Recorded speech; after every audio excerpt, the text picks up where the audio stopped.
प्रिय भक्तों, आज का ये विषय बहुत कोमल है, बहुत संवेदनशील है और उतना ही जिम्मेदारी भरा भी। आज हम बात कर रहे हैं प्रेम विवाह की। देखो बेटा, प्रेम कोई अपराध नहीं है, प्रेम कोई पाप नहीं है।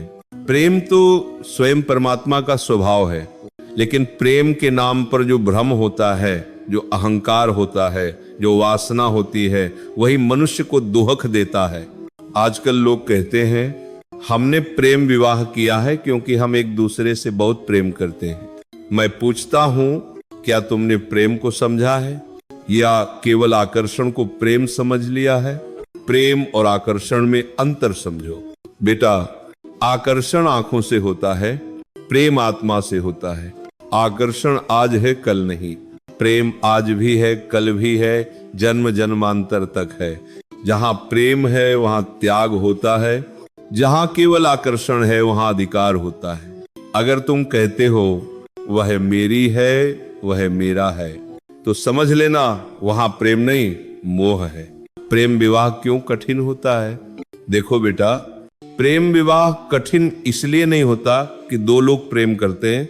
प्रेम विवाह कठिन इसलिए होता है क्योंकि अपेक्षाएं बहुत ज्यादा होती हैं, सहनशीलता बहुत कम होती है, अहंकार बहुत बड़ा होता है। शादी के बाद जब रोजमर्रा की जिंदगी शुरू होती है तो वही प्रेम परीक्षा देने लगता है। तब प्रश्न उठता है, तुम ऐसे क्यों हो? तुम बदल गए हो, मेरे लिए इतना भी नहीं कर सकते? और यहीं से प्रेम धीरे धीरे संघर्ष बन जाता है। प्रेम विवाह में सबसे बड़ी भूल ये होती है कि लोग सोचते हैं अब हम प्रेम में हैं, सब अपने आप अच्छा चलता रहेगा। नहीं बेटा, विवाह के बाद प्रेम नहीं चलता, संस्कार चलता है। अगर संस्कार नहीं है तो प्रेम भी बोझ बन जाता है।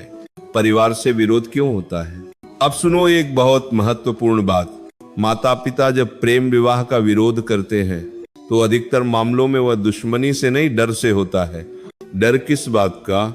समाज का, भविष्य का टूटने का, बच्चों के दुखी होने का।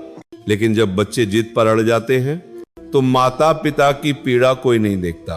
प्रेम विवाह करने वालों से मेरा निवेदन है, अपने माता पिता को शत्रु मत बनाओ, उन्हें समझाने का प्रयत्न करो, ठुकराने का नहीं। क्योंकि जो प्रेम माता पिता को दुख देकर पाया गया हो, वह प्रेम कभी शांति नहीं देता। प्रेम विवाह तभी सफल होता है जब, अब ध्यान से सुनना बेटा, प्रेम विवाह तभी सफल होता है जब अहंकार समाप्त हो, त्याग दोनों ओर से हो, एक दूसरे को बदलने की जिद न हो, परमात्मा को केंद्र में रखा जाए।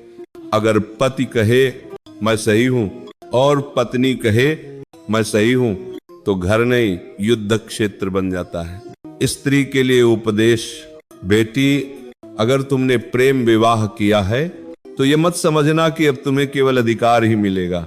पति कोई सपना नहीं है, वह भी एक मनुष्य है, कमजोरियों के साथ, तनाव के साथ, जिम्मेदारियों के साथ। उसकी मां से जलना मत, उसके परिवार से घृणा मत करना।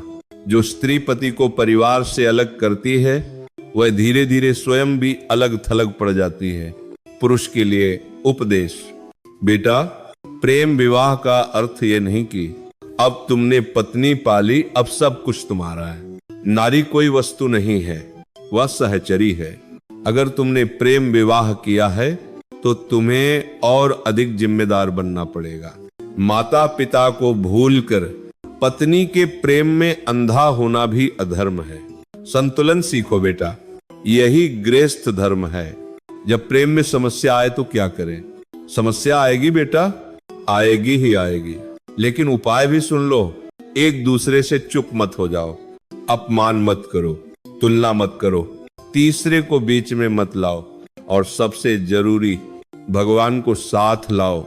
जिस घर में सुबह शाम नाम स्मरण होता है वहां झगड़े टिकते नहीं। प्रेम विवाह और संतान, अगर तुम्हारे घर संतान है तो समझ लो अब तुम केवल प्रेमी नहीं, माता पिता हो। बच्चे वही सीखते हैं जो देखते हैं। अगर माँ बाप ही एक दूसरे को ताने देंगे तो बच्चे प्रेम नहीं भय सीखेंगे। अंतिम और सबसे महत्वपूर्ण बात, बेटा प्रेम विवाह करना कोई पाप नहीं, लेकिन उसे धर्म के साथ निभाना आवश्यक है। प्रेम अगर केवल लेने का नाम है तो वह जल्दी समाप्त हो जाता है, और प्रेम अगर देने का नाम है तो वही विवाह को साधना बना देता है। जान को याद रखना, प्रेम विवाह वही सफल है जहां प्रेम से पहले कर्तव्य हो, अधिकार से पहले उत्तरदायित्व हो और अपने सुख से पहले दूसरे की शांति हो। परमात्मा तुम्हें सद्बुद्धि दे, संयम दे, सहनशीलता दे और ऐसा प्रेम दे जो तुम्हें बांधे नहीं बल्कि तुम्हें ऊंचा उठाए। प्रेम से बोलो राधे राधे।